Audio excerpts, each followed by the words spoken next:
This Friday will be the 7th of June. And the 7th of June is what day?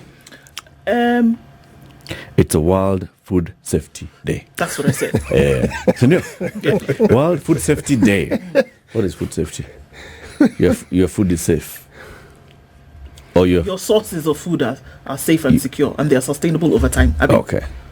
But doesn't it go beyond? Is it safety about not stealing the food? Or I think it's encompassing all that. I mean, adequacy, meaning is it enough? Mm-hmm. But I also think, is it nutritious? Is it sufficient for your needs? Yes. And then, is it sustainable? Is it something that you can reliably take for granted, meaning it will be there? Mm-hmm. Yes. Food safety. Yes, because in the absence of all this, if you're getting it once every 2 months, there's no safety there. No. Yeah. So safety is all about those things. Yes, because that's it's about access, it's about affordability, yes, and so on and so forth. We have a policy in this country on foods. Anyway, so ahead of the Friday commemoration of World Food Safety Day, we want to have a World Food Safety conversation, preparing for the unexpected. And we are joined by two guests. One of them is Peel Annette Holm Mogo. I got it right, huh? I got it right. Peel Annette Holm Mogo. Those are four names. Don't think that I'm just saying Holm Mogo. Those are all her names. Those are all her names. It's very good. It's good to come to the studio with all your names. Yeah. Yes. And this Mogo is spelled this way. M, not O, A, A, G, A, A, R, D. Mogo. That's how it's pronounced. That is a lovely, unique name. Yes. Yeah. She is the Sector Advisor on Food Safety at the Royal Danish Embassy in Nairobi. Good morning, Peel. Good morning. Welcome to Kenya's biggest conversation. Thank you. Good to have you here. She's joined by Godfrey Nyang'ori. Godfrey is a program manager for AGRIFI. What is AGRIFI? Agriculture Financing Initiative. Where? It's an EU and Danish funded program that's supporting Kenya to build a strong food safety control mechanism in the country, encompassing the national government and the county government. These are those guys we're waiting for, Eric, isn't it? These are the ones. These are the guys. These are the guys. Yes. These are the guys. Welcome to the conversation. City, welcome our guests with the day's proverb. Yes. Our proverbs for the whole of this week come from the Republic of Gambia. Right. Okay, or the Gambia. The one who is too talkative leaves the mouth empty. The one who is too talkative leaves the mouth empty. Yes. Operative word, not talkative, too talkative. Godfrey, what's your interpretation of this proverb? Well, from my perspective, I would look at it in terms of when you listen more, you probably will get much more to share.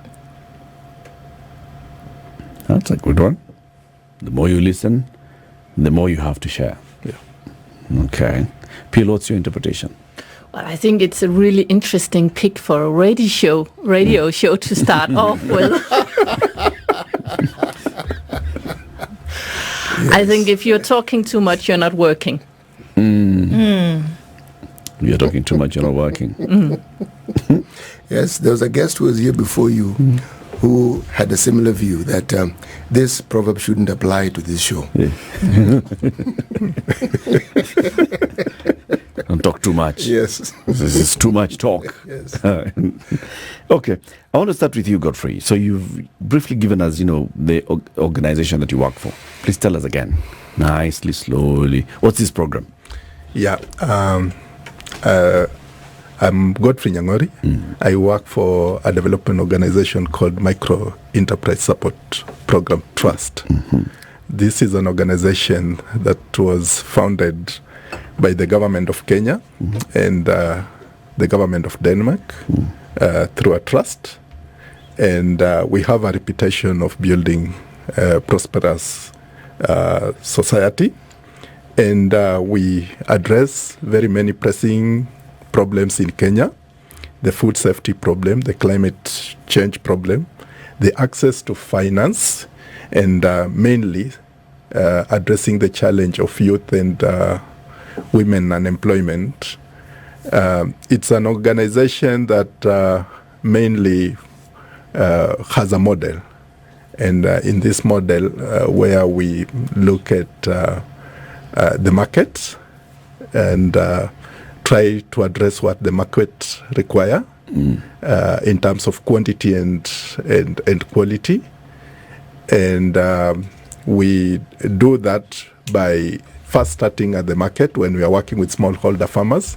And once we know what the market requires in terms of quantity, then we work very closely with them to increase productivity, knowing that the market requires quantity and knowing where the market is. And if there are constraints in between, we come in with access to finance to support them increase their productivity. And if the market requires quality, then that's how this program come in to support issues of food safety and standards. And we come in to support the farmers and the government to make sure that they are put in place mechanism to address food safety concern, because food safety means trade. When you produce what is fit for the market, then you are able to sell in any market, whether it's local market or export markets. Right. So that's what we are. But as we do that, we ensure that whatever that is done, it's done sustainably, looking at the climate change, so that the future generations can also have a planet to inherit. Good one. Yeah. Phil, you are the sector advisor on food safety at the Royal Danish Embassy in Nairobi. I don't suppose you are advising the embassy on food safety. So who do you advise? So I'm a liaison between the Kenyan and the Danish government on matters food safety. And the project here is actually, it's a little different from other development projects because this is an on-demand project. So where a lot of development projects, they come in and they say, this is what we're going to do. This project is different in the way that we ask Kenya, what do you need? What do you want? Which strongholds do we have in Denmark that you would like us to help you capacity build within? And the answer from the Kenyan government, they did a big survey and they came up with a lot of topics. And the answer they came with was, we need to increase food safety in Kenya. So because of that, this project was made, and it dates back from the start was 2016. Obviously, the survey was before that, and it has been running since 2016. So I want to ask the question that we started, debating amongst ourselves. What is food safety? How would you define food safety? Well, food safety is the assurance that what you eat, what sustains you, does not make you sick. Okay. So it's whether the food is harmful or not. Yes, very simply put. I see. How do you determine that? That is a very technical question, because you can get sick acutely immediately after you eat something. You can die from several things immediately after you eat them, but it can also be something that makes you sick by and by. So maybe in 20 years' time you will be sick. So anything within the scale of being sick today or being sick in the long haul and being harmed by what you ingest in the long haul will fall within that scale. So, are we saying that there are foods in their natural build-up which could make folks sick? Absolutely. Or are we saying that practices by countries in terms of agriculture then are yielding harvests which are then ingested by people? So those practices are flawed. What exactly then would chalk up to food safety? That foods in their natural build-up are harmful, or that practices could then lead to harmful foods? What are we saying? Both, actually, because some foods that we ingest are actually harmful in their natural state, but through processing becomes less harmful, like cooking can remove some of the toxins from that are natural in some of the foods, and like I think the sweet potatoes, some of them you can eat as they are raw, but others need cooking to become edible. But it's also during the process that things can go wrong. So you can have something which is safe when you harvest it or slaughter it, but it becomes unsafe during the following steps before you eat it. Okay. Is this something that has come about as a result of urbanization? Because if we look at the foods that naturally occur, they've been eaten by people for hundreds of years. They have. They've come from the earth. They've been consumed. Or are we saying that people who've ingested these foods over time have been sick and were not aware? Or have we realized now with science that perhaps there is a danger? So people have always been eating things that were not good for them, and they've always gotten sick from that. And actually a lot of the things that previously would make people sick are now eradicated around the world through food safety. Do you have examples of this? Yeah, I think there are really a lot of examples around this where we have eradicated different fungi, different, like eating something raw that should be cooked to make it safe. So I think there are multiple examples around this area. Why I ask the question is, you see, when you get to a point where you have a store of knowledge that enables you to take an advisory role, it means it's something you've experienced over time. So I'm going to ask you to go back to your country. The food and safety processes and protocols that they have, it's born out of experience and a certain understanding. What is it, for instance, that over time in Denmark, people consumed, and with that same time they realized perhaps we need to give people a warning about consuming this, or if they're to consume it, to consume it in a certain manner? I think that there are two answers to your question, because one is about eradicating something, an illness, a fungi, from the entire ecosystem, making it not there anymore. Kind of like the same way you do when you vaccinate people, you can eradicate an illness, a human illness. The same thing is possible for crops and for animals. So you can do that. The other part of the question is, what are we doing in my country? Yes. We have a very systemic approach. So we have a whole value chain. We have the One Health approach, and we work all the way from the water and the earth and what goes onto your plate. So I think, and that's an EU approach as well, and it's very, very successful in the EU in eradicating a lot of these things, but also preventing new happenings taking place, so that something that was safe at harvest does not become unsafe at a later stage. You've introduced a good concept, health. Tell us how this plays into it, because when you think health, I am thinking medical personnel, I'm thinking hospitals, I'm thinking healthcare. Yeah, Yes. I think that's actually key, because the thing about food safety is that it's preventive health, and food safety issues are really only visible when the system fails, because as long as it works, you're healthy. So it's one of the paradoxes of working within this area is that nobody knows you're there unless you made a failure. Yeah. So that's quite an interesting space to be in. You're only visible when you fail. In fact, you see what occurs to me as you're speaking, because I'm thinking, there are people, for instance, who have allergies. There are things they cannot eat. As I've grown older, I've heard of people who are lactose intolerant. Somehow milk products and them don't quite agree. They agreed to them on an earlier part. Some people eat certain foods which they ate at a certain point in time, but now they cannot eat. Other people acquire certain ailments, and those ailments preclude them from consuming certain products. So when you said health, this is what was going through my mind. But let me ask the question. When you look at the partnerships that is it the government of Denmark or is it the Kingdom of Denmark? Which one is it? The government of the kingdom. The government. Yes.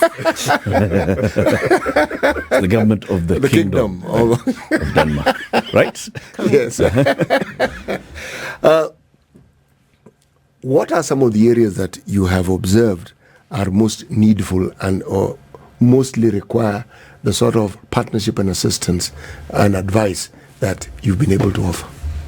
I think, going back to the start of your question about what is health when regarding food, I think one of the things that's overlooked, because allergies are very, very serious, as are intolerances, but they are more of an individual health issue rather than a population health issue.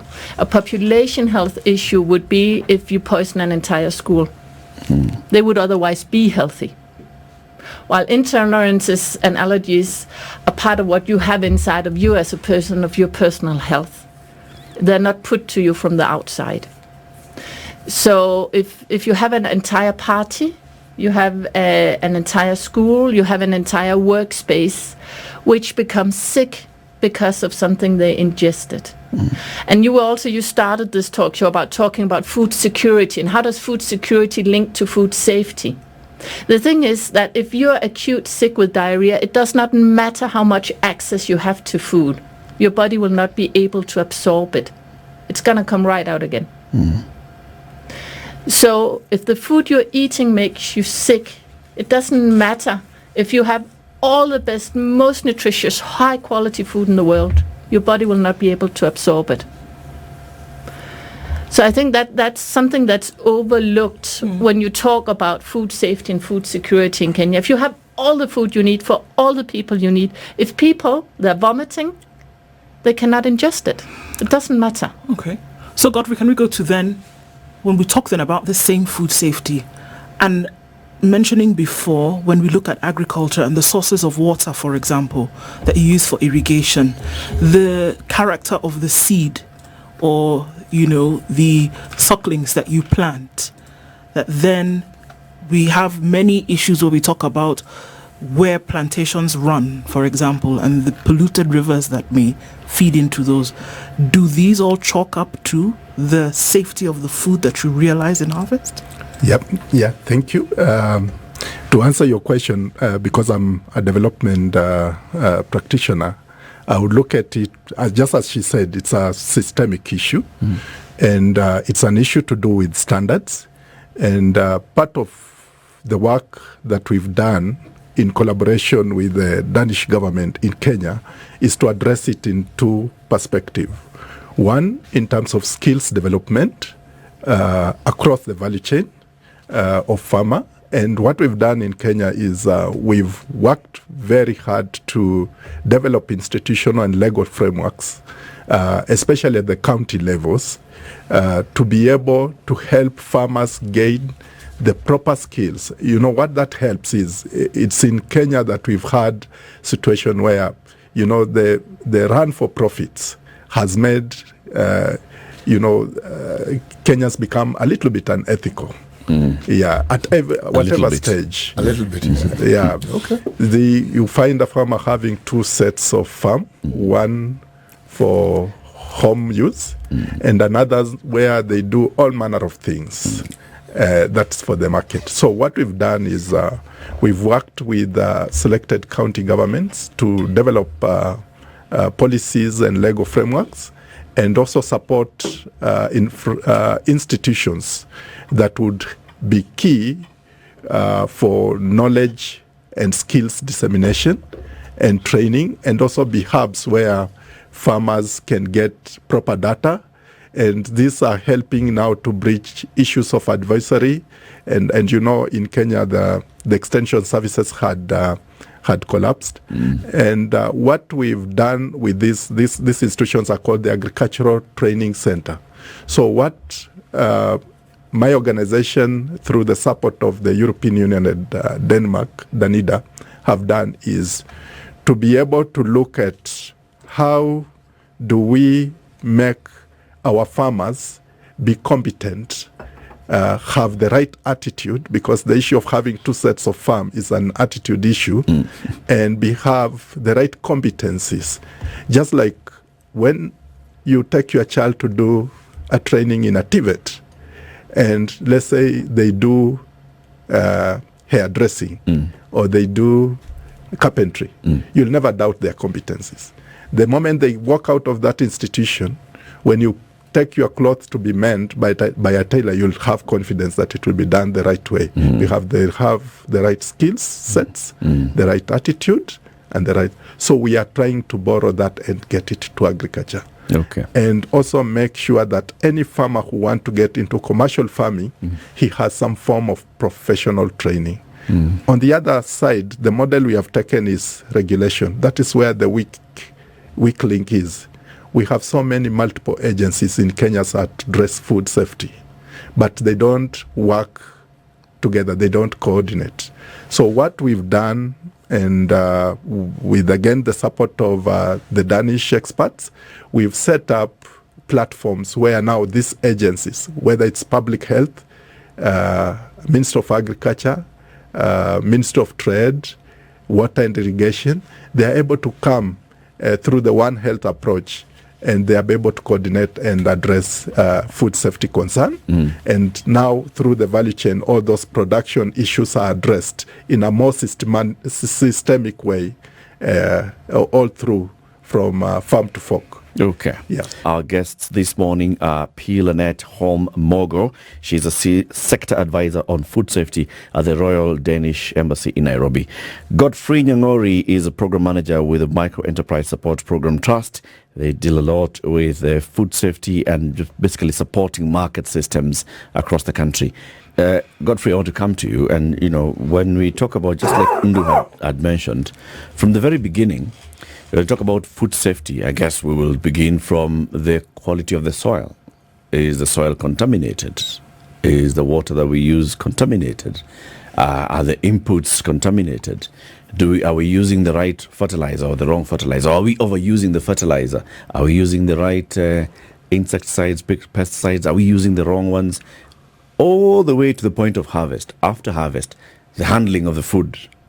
Right? Are we exposing it to toxins, getting aflatoxin because of not proper drying? So the safety of the food is really affected by very many things, which are, some are in the control of the farmer and many are not in the control of the farmer. So how do you help the farmer to know what is in their control and what's not? Thank you. I think I'll tackle it the way Peel had said. The main focus is on prevention, using the risk-based approach. And what we've done with Kenya is in terms of building the capacity of various institutions. For example, it's important to have a very robust monitoring, surveillance, and enforcement system, right on how systems are developed, ensuring the farmers and the food business operators who are involved in seed development up to the task in terms of the parameters that have been provided by the scientists, all through to planting, to the water they use, setting standards that are required. But more importantly is building the institutional and legal frameworks. For example, because we know food is produced at county level. And through the help of the Danish Veterinary Food Authority, we've been able to build the capacity of county inspectors and the national government, we call them the central competent authorities, to be able to set very robust surveillance mechanism at the county level, using a risk-based approach, and making sure that agencies across the board, they are able to interact. For example, one of the reasons why we have in Kenya a lot of things falling off, it's because we have a kind of a police system. When the food business operator know that the police is coming, they run away. But what we are trying to do is a shift and take the responsibility to the food business operator. And this leaves the role of the government, whether it's national or county government, to just come and check and ensure that the food business operator are doing the right thing. So we've done quite a lot of investment in coming up with policies, bills that can be able to support the government do their work rightfully. building their capacities. We've brought experts from Denmark to train our national government and county government. Yeah. We've reviewed quite a number of legislations to address that. We've built capacity of all the food business operators, right from the seed system all through to distribution and marketing. Sounds like you've done quite a bit of work. Yeah. And that's commendable. Yeah. You have built capacity, you've supported in coming up with policies and legislative framework. But then the issue comes with implementation and enforcement. I'm going to give you an example, and even Peel can come in here. As we are talking, I was thinking of farmers in Makueni. Makueni, they have rivers that are downstream from Nairobi. Those rivers are then these ones in Nairobi, and you know what's happening into rivers in Nairobi. Yeah. There's a lot of pollution, industrial waste getting into these rivers. It just goes all the way into Machakos, into Makueni, and it'll go into Kilifi and into the coast. Those farmers are using water. They have no control over the quality of water that's coming to them, but the water is clearly contaminated. So what do the farmers have to do then to ensure the safety of the food that they're growing? Bill? So it's a very general question because it depends on what they're growing and what kind of contaminants are in the water and how they use them. So you're asking a very, very technical question here. I think the importance of this risk-based approach is very well illustrated by what you're mentioning here, because the risk-based approach, it has two steps. And one is for the business owner, in this case, your farmer downriver, to know the risks of their business. And by the risk-based approach, you do not go in and you tell the business how to solve the issues. Because once you tell the business owner, this is how you have to do it, they have no other choice but to do it in this manner. And maybe because they know their area and they know their business better than maybe a government official from another county, they had a better solution. Now they can't use it because they've been told this is what you have to do. By the risk-based approach, you tell them you have this issue, it needs to be solved. And then it is for them to come up with what is the best way for this particular issue to be solved in my business, in my area, because I do know my area and my business the best. It's mine. Yeah. So the risk-based approach is not prohibitive in giving the solution to the business owners. It's telling them what do you need to achieve. And then the business owner can then, together with the government, together with research institutions, find the best, most innovative solution. So this is the systemic approach. You don't give the answer, but you give tools to help find the best answer. Because otherwise, this would just be copy-pasting what we do in the EU. And that might not be very well thought out for Kenya. So then there are no set parameters within which you can then say a nation is food safe. Essentially, are we saying that for each nation, depending on what you find where you are, those are the parameters that you would then use to determine the safety of the food? You can't apply standards or apply rules, as it were, that you use in another jurisdiction to say that Kenya's food is safe or unsafe. Can you?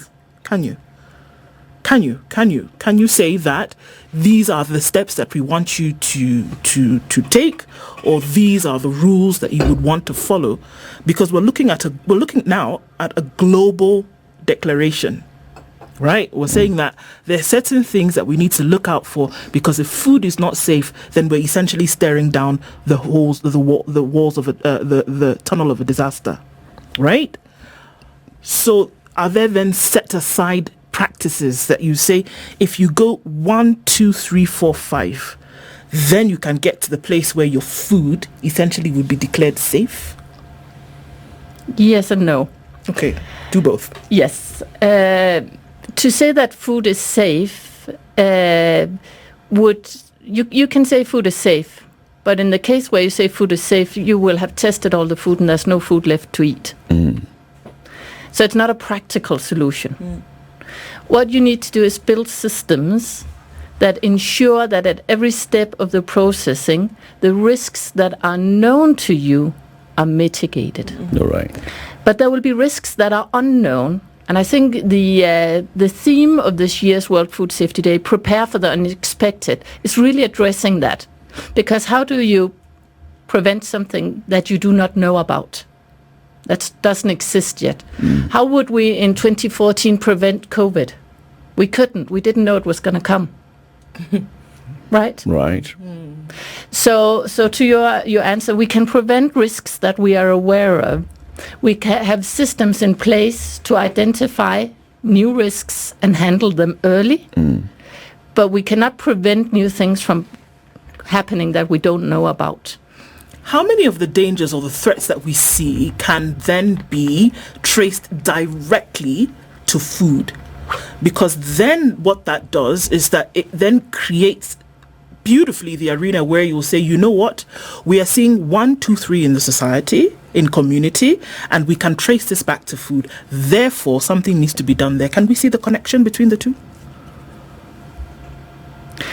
Can we see the connection between ails in community today, ailments, and say that this is as a result of food? Unsafe food consumed over years. Yes, people have absolutely. gone to hospital. We've seen an index that has been created over time, and then we say as a result of this, we've seen that people have been sick, and so therefore this is the area that we need to look. Can we draw that line? Yes, absolutely. For a lot of diseases, we can do so, and I think for children under 5, food poisoning, food safety issues are the second greatest cause of death for children under 5 in East Africa. So absolutely we can do that for a lot of the diseases.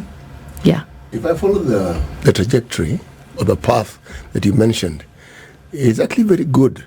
Well, I can actually picture it. When you look at food, you talk about water, you talk about the soil. Now, when you talk of contamination, it could come from the water into the soil, or it could come from elsewhere. Now, if I look at human interaction and the environment in which they live, some of the most, should we say, long-lasting lessons have been learned, have often been born out of disaster. Okay, for instance, when industrialization first came to Europe, it took the plague for them to understand that when you live in cities and it is not wise to live in very close quarters and to live in very unhygienic conditions. A third of the population of the planet had to sort of like die from it for people to figure out that this wasn't a good way of doing it. Water is a problem. Water is contaminated in this country. Water is contaminated in areas that are considered to be industrial. Now, these are things that the Western world has learned from. They've learned it very well. How then does one save the lives of those who are downstream in the Tana Delta, those who are in Eastern Province? Because we who are in Nairobi and who are the most industrialized have contaminated their water and by so doing contaminated their soil. So I think your case saying that we learn from disaster is really key here, because that's not what we want to do. We want to prevent disasters. Yes. We want to prevent things from happening. And that's where the systemic approach that we're working at together with MESPT comes in. Because, like you said, the Western world has learned through the disasters. We don't really feel that Kenya needs to do the same learning. You can learn from what we did and what we did wrong. So you do not need to repeat the things that we did. And like you said, we put systems in place to prevent this happening, to prevent the disasters happening. And through the work with the national government, with the county government, all the way out to the farmers, which we have with the MESPT, this is what we've been trying to put in place. I want to ask again about inputs, and particularly now on pesticides.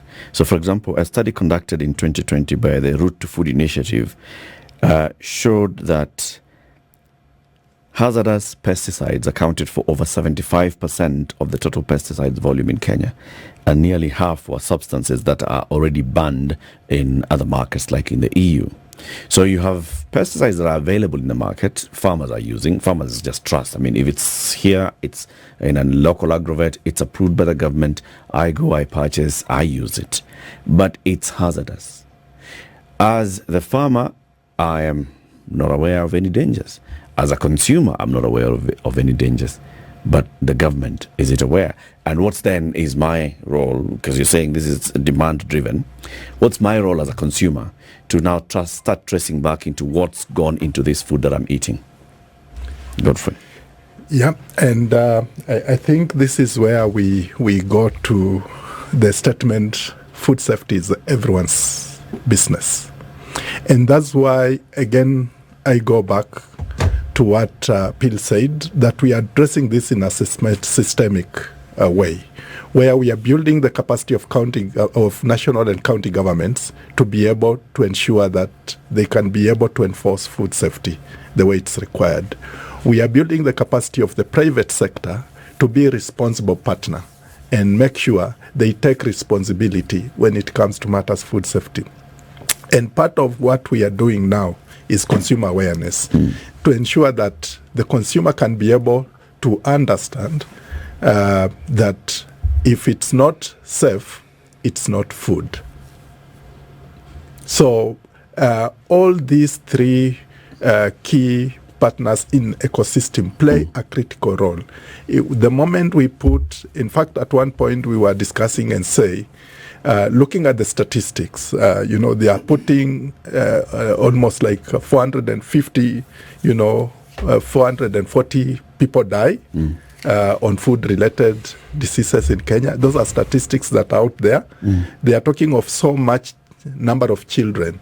If a matatu of 14-seater crash, there would be an uproar. Yeah. But we are talking of children over 200 dying in a year.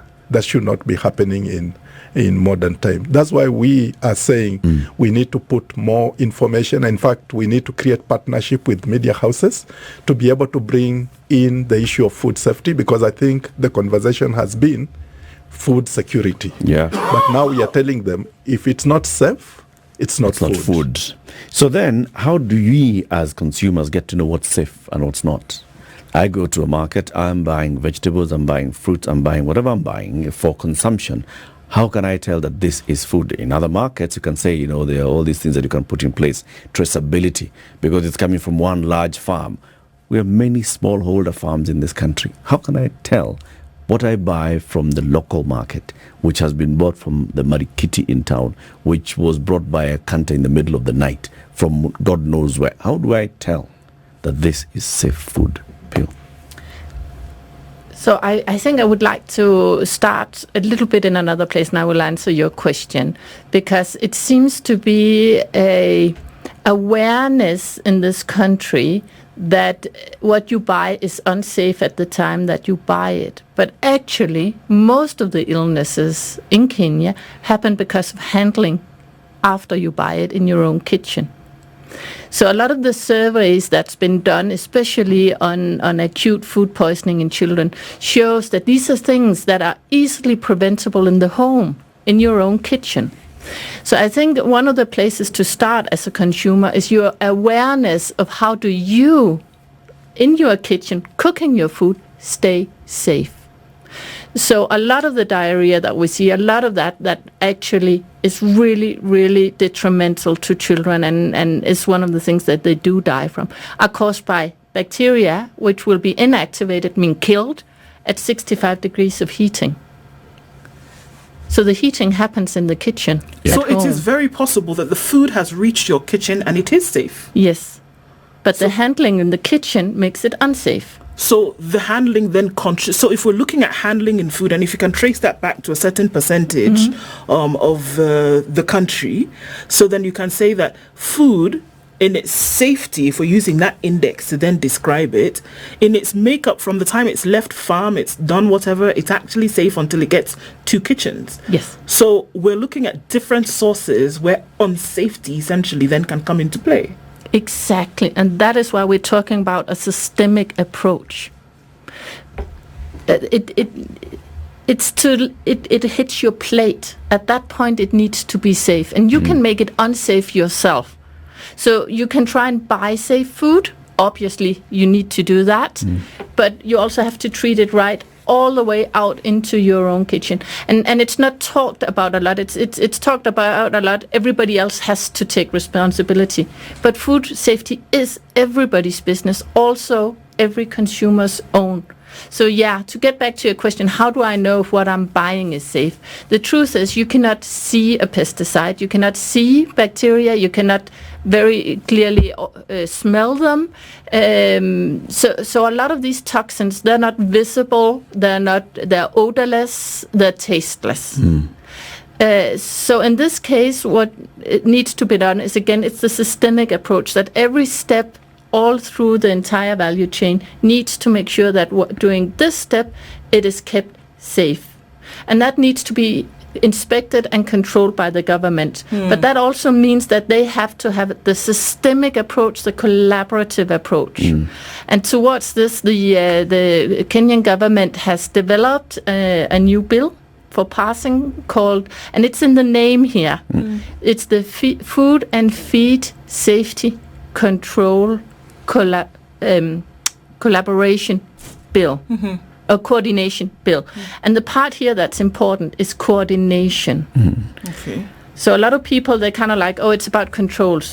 The part here is it's about coordinating the controls so that you cover the entire value chain all the way to the consumer. But it's also about consumer awareness. Right. And it's about everybody along the chain taking responsibility. Like Godfrey here, he said before, about every business owner, and that includes the farmer, that includes the industry putting the water into the river, that includes everybody taking responsibility for their part in ensuring that what is put on the table is safe. So then also that includes what would be a political conversation when it includes pesticides, for example, that come into the country, which are banned in some other jurisdictions, but sometimes find their way to Kenya and are being sold for top dollar, but are being bought anyway, which we cannot see and we do not know, but they're being used here, banned in other jurisdictions.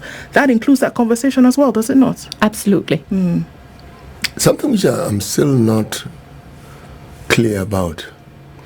I buy food, it is safe. I bring it. This handling, what do we mean? Is it the water that is used? Is it the process of cooking? Is it the environment in which this food is now at? Is there something wrong? Do I have too many cockroaches running around? I mean, what is it that then brings about this problem that I had not foreseen? Because I actually did buy safe food. I love that you asked that question, because the WHO has actually given out a really nice guideline with exactly the things you're mentioning there, how to handle that within your home. And during this World Food Safety Day, we are also doing some posters, we're also doing some sensitization all around for people to be aware of these exact things that you're mentioning there. How do I do that in a safe manner within my own kitchen? Okay. So this year's celebrations, what's the theme? And are people gathering somewhere to eat? Taste. This is unsafe food. Safe food. Taste unsafe food. That's the toilet. Yes, safe. Once you're done with that, come now, we show you safe food. Is there anything like that, Bill? Yeah, absolutely. But I think for this question, in honesty, I think my friend Godfrey, he needs to answer that, because he's the brain behind all of this and the main organizer. So let him field this one. All right, Godfrey, in a minute, tell us what we should expect on Friday. Yeah, this year's theme, food safety, prepare for the unexpected. And I think Bill had spoken into it, the unexpected. There is so much that we do not know that can happen. COVID-19 showed us that. In Kenya today, we look at the flooding that happened in March and April that created quite a lot of unexpected. And sometimes we just look at it in terms of the flooding. Even in our market, some of our market flooded, and they became a platform for breeding diseases, for food contamination. We go to those markets to get food. With our power outages in our homes, we had food in our fridges. All these things speaks into this theme today. We could be having another COVID, but in Kenyan context in the future.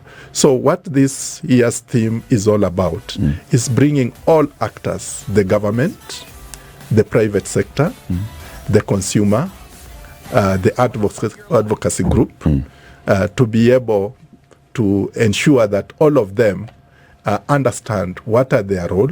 The scientists, the academia, we will be there. The scientists will be speaking to us.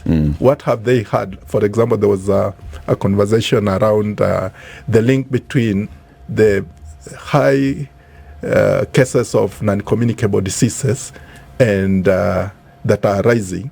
And now there is almost some clear data that is coming up that it's linked to the food that we eat. Yeah. So all that will be there. We have the government. Actually, we had intended that this year we make food safety a national priority. It's becoming very, very important. And that's why we brought and we're having high-level policymakers to be able to speak into this conversation. And also build the capacity of county government, because food is produced at the county, not at the national level, to also take up their rightful roles and understand the responsibility of producing safe food that will also spur trade, because food is the most traded commodity in the world. We've got to end make there, sure Godfrey. that our food is able to. Asante sana. Godfrey Nyang'ori is a program manager with the Micro Enterprise Support Program Trust, and Annette Holm is a sector advisor for food safety at the Royal Danish Embassy. This is the Situation Room, the only way to start your day.